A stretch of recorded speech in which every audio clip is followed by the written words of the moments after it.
مریم صاحبہ وقت دینے کا شکریہ۔ مریم صاحبہ، تاحیات نااہلی کالعدم قرار دے دی گئی، کیا کہیں گی آپ؟ بسم اللہ الرحمن الرحیم۔ میں سمجھتی ہوں آج پاکستان کی عوام کو مبارکباد دینا چاہوں گی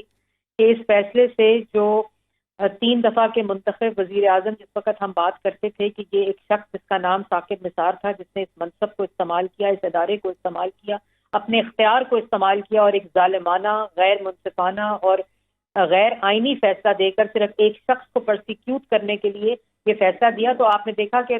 وہ وقتی طور پر تو طاقت لگتی ہے، لیکن اللہ تعالیٰ کا نظام مکافات عمل جو ہوتا ہے اور بیلنس کریٹ کرنا ہوتا ہے، تو ہر طرف سے، چاہے وہ سپریم کورٹ ہو، چاہے وہ ہائی کورٹ ہو، چاہے وہ پاکستان کی عوام ہو، وہاں سے میاں محمد نواز شریف کے سرخ رو ہونے کی جو گواہی ہے وہ ہر طرف سے آ رہی ہے، کیونکہ انہوں نے اپنا معاملہ اللہ تعالیٰ پر چھوڑا تھا۔ آج کے فیصلے سے اس بات کا یقین ہو گیا، یہ گواہی ہے کہ وہ صرف اور صرف ثاقب نثار صاحب نے میاں محمد نواز شریف صاحب کو سزا دینے کے لیے، پرسیکیوٹ کرنے کے لیے، اپنے ویسٹڈ انٹرسٹ کے لیے ایک طرف اپنے لاڈلے کو صادق اور امین کے سرٹیفکیٹ بانٹ رہے تھے، جس کی آج حقیقت پاکستان کی عوام کے سامنے ہے، اور دوسری طرف 3 دفعہ کے منتخب وزیر اعظم کے ساتھ یہ فیصلہ کیا تھا۔ تو آج اللہ تعالیٰ کے سامنے نواز شریف صاحب بھی سرخرو ہوئے ہیں، اللہ تعالیٰ کے سامنے جو قانون ہے وہ اس کی بالادستی ہوئی ہے، آئین کی بالادستی ہوئی ہے، اور اس طرح کے فیصلے جو رولنگ سپریم کورٹ کی تھی جو آج واپس ہوئی ہے، اور دوبارہ سے جو آئینی پوزیشن ہے، کیونکہ آئین کے اندر کوئی تعین نہیں کیا گیا، نہ تاحیات نہ اہلی کا، تو یہ سبق ہے آج کہ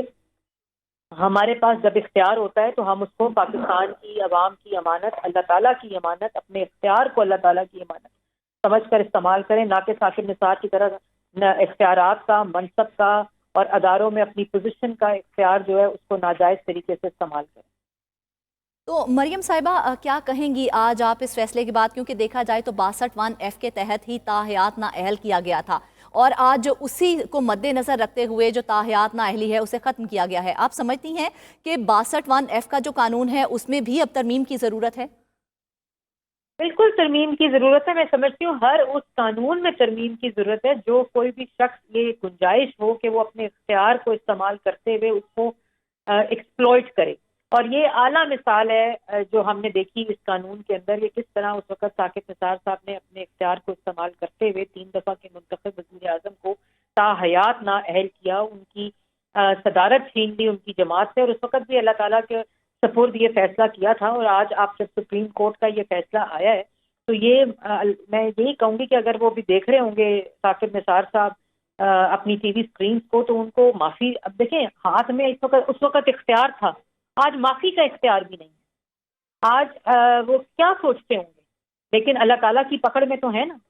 اور وہ لوگ جو شادیانے بجاتے تھے، جنہوں نے یہ فیصلوں میں اپنا حصہ ڈالا تھا، وہ سب کے سب اللہ تعالیٰ کی پکڑ میں اس سے زیادہ یہ زیادہ بات نہیں کر سکتی، لیکن جس طرح اس فیصلے کی وجہ سے 4.5-5 سال پاکستان کی عوام نے جو بھگتا ہے، مہنگائی کو بھگتا ہے، بے روزگاری کو بھگتا ہے، ملک کی تباہی کو بھگتا ہے، معیشت کی تباہی کو بھگتا ہے، مطلب کوئی شعبہ نہیں جس کو تباہ نہ کیا گیا ہو ان فیصلوں کی وجہ سے، اچھا خاصا ملک چل رہا تھا، منتخب 3 دفعہ کا وزیر اعظم تھا، آپ نے اس کو پہلے پینما میں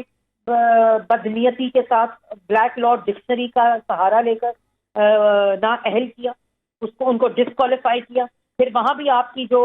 وہ تھی وہ نہیں ظلم کی، وہ تھمی، اور آپ نے ان کو تاحیات نااہل کر دیا، وہاں بھی نہیں تھمی، تو آپ نے ان کی جماعت سے ان کی صدارت، آج کیا ہے، آج واپس قائد وہی ہیں، عوام 3 دفعہ منتخب وزیر اعظم کو ووٹ دے کے 4تھی دفعہ وزیر اعظم بنانے جا رہی ہے، ہر طرف سے ان کی بے گناہی کی گواہی آ رہی ہے، تو یہ کیا ہے، یہ اللہ تعالیٰ کا نظام ہے، اس فیصلے میں ہم سب کے لیے سبق ہے۔ اچھا مریم صاحبہ، آپ کی نواز شریف صاحب سے بات ہوئی ہو، ان کا کیا ری ایکشن تھا، پہلا ری ایکشن کیا تھا جب یہ ان فیصلہ کا آیا؟ ری ایکشن اس معاملوں پر اللہ تعالیٰ، ایک تو وہ اللہ تعالیٰ کا شکر ادا کرتے ہیں، دوسرا ان کا ری ایکشن یہی ہوتا ہے کہ انہوں نے اپنے فیصلے اللہ تعالیٰ پر چھوڑے ہیں، کیونکہ یہ فیصلے جو ہوتے ہیں عزت دینا اور عزت لینا، یہ فیصلہ صرف اور صرف اللہ تعالیٰ کے ہاتھ میں ہوتا ہے، اور اسی بات پر نواز شریف صاحب یقین رکھتے ہیں۔ مریم صاحبہ، انہوں نے کچھ کہا جب یہ فیصلہ آیا، کوئی بات کی انہوں نے، کچھ جو اس بتایا؟ وقت نواز شریف صاحب کو کن کلمات سے نوازتے تھے، آج ذلت ان لوگوں کی نصیب میں آ رہی ہے، کیونکہ اللہ تعالیٰ، کیونکہ نواز شریف صاحب نے اپنا فیصلہ اللہ تعالیٰ پر چھوڑا تھا، اور اللہ تعالیٰ کا جو نظام ہے، اللہ تعالیٰ کا جو مکافات عمل ہے، اس کی نشانیاں ہمارے سامنے ہر روز سامنے آتی ہیں، جب ہر طرف سے ان کی سچائی کی گواہی آ رہی ہے اور وہ سرخرو ہو رہے ہیں۔